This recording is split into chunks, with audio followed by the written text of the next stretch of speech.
இன்று உலக ரேபிஸ் தினம். இந்த நாளில் ரேபிஸ் நோயின் ஆபத்து மற்றும் அதனை தடுப்பது குறித்த ஒரு விழிப்புணர்வு செய்தி தொகுப்பை பார்ப்போம். ரேபிஸ் என்பது மூளையை தாக்கும் ஒரு வைரஸின் பெயர்.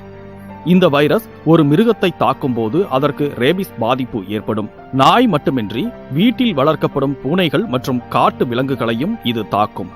இந்த வைரஸ் கிருமிகள் வெறிநாயின் எச்சிலிலிருந்து வெளியேறும்.